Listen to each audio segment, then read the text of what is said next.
Walking lang muna tayo dito guys sa Mutina. Habang masarap pa ang hangin. Ramadan Kareem sa ating mga Muslim friends dyan. Sarap pa rin maglakad-lakad dito guys sa park.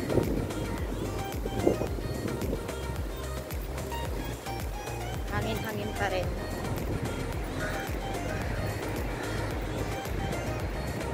Although tanghaling tapat dito sa Mutina Park, pero kita nyo naman mahangin pa rin at yung araw ay tolerable pa rin naman. Kayang-kaya pa natin siyang kayang-kaya pa natin siya kahit gantong oras. I believe today is already 12:30 na. Sarap maglakad-lakad dito guys, nakaka-relax at nakakawala ng stress sa lahat ng mga iniisip mo. At kung gusto mo mapag-isa, lakad, kasi sa bahay medyo 4 na sulok lang ang nakikita mo. So masarap din makalanghap ng simoy ng hangin dito sa park. So eto,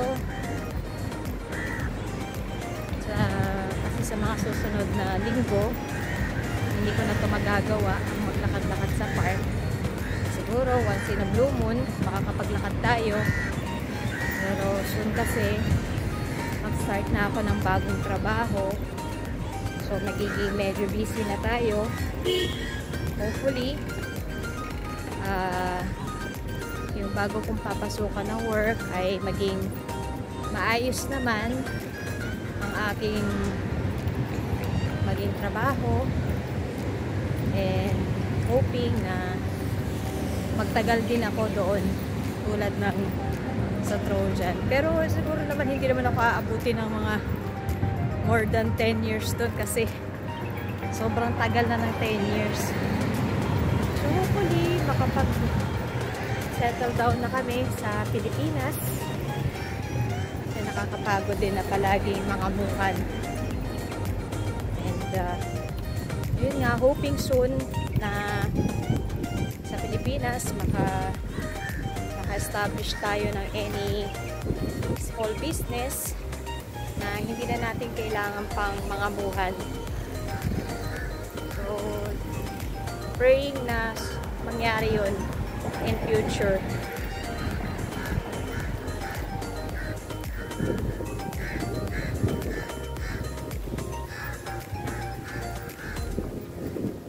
Sarap maglakad-lakad dito.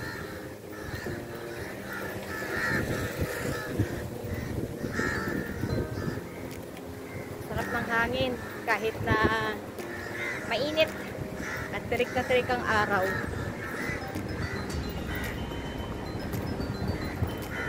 Tingnan nyo, oh, nahangin yung bubog ko. Medyo maingay yung yung ibon. Hindi nyo naririnig nyo. Ayan. Nandito tayo sa Mutina Park. Dito sa Deira, Dubai. So, ito.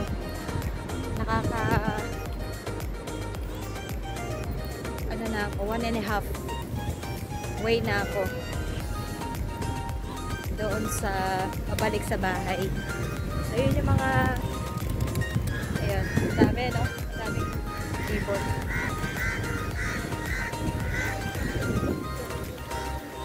May mga tambay din dito guys. Hindi ko alam kung ano yung visa nila. Kapag naglalakad-lakad ako dito, marami mga nakaupo na mga ibang lahi. Yeah, nagre-relax lang din, tatambay, naglalaro, nagkwekwentuhan. So, I don't know kung paano sila nakaka-survive everyday. And hindi ko rin alam kung may work sila. Tayo nga na may work, parang ang hirap maka-survive. Lagi ka nag-iisip kung paano ka bukas. So, kung ano yung kakainin mo, kung may babayad ka ba sa renta ng bahay. So, yun. Parang sa kanila, wala lang. Siguro magaling lang sila magdala. At kung ano man yung work nila, good luck. At sana makaraos din sila sa buhay. Ayan. Malapit nga pala itong Mutina Park sa terminal. I mean yun nga, sa airport. So, every now and then may mga eroplano na dumadaan dito. Ang sarap talaga. Kaya alam nyo, kahit tanghaling tapat dito, basta malamig lang yung panahon basta ganitong period, January, February, March, masarap pang maglakad. Malamig-lamig pa dito sa Dubai. Kaya kahit tanghali, bumaba ako kasi gusto ko makalanghap ng sariwang hangin, makapag-walking. Kasi pag nasa bahay, either magawa ka ng linis, magluto, tapos upo, pahinga. So yun, although meron naman ako dong parang bike para makapag-cardio, makapag-exercise, pero iba pa rin talaga pag naglalakad-lakad ka dito sa park. Ayan, naririnig nyo, merong plano na naman na dumaan. Ayun. Ayan, masarap mag-walking. Walking pa rin is the best exercise. Sa jeep, okay din naman. Nakakapag ka ng pawis. Pero yun, sa mga walang pera, hanap ka lang ng lugar kung saan ka pwede maglakad. Ayun, sold na. Diba? Ayan, gaganda ng mga flowers nila dito, no? Kanina may nakita ako yung color white. Ngayon, purple naman. I can buy you some flowers. Ayan, may mga nagbabiking din dito. Mga nag-exercise na tulad ko. Yung iba, nag-jogging. Pero, normally, mga tao, pag nag-jogging dito, during night time, meron din mga Pinoy din dito na nagsisipag walking and jogging. So, yung lugar dito guys sa Deira, sa Mutina, okay naman siya. Matao din. Kaya lang at this time, nasa work pa. At saka ngayon, Ramadan. So, at tirik ang araw, kaya konti lang. Konti lang yung mga tao dito sa ngayon. So, ito, napapaligiran tayo dito ng mga commercial buildings, mga residential buildings. Meron din dito sa right side na hotel. Ayan. Mga 3 stars, mga yun, 3 stars, 4 stars hotel. At then yung left side, may mga buses din dito, mga transportations. Ganon din dito sa right side. Nakatira na rin kami dito more than siguro mga 6 years ago doon banda. So naka 2 years din kami doon, kaya lang medyo may kamahalan, kaya lumipat na kami ng tirahan dito sa Al-Nakhal Road.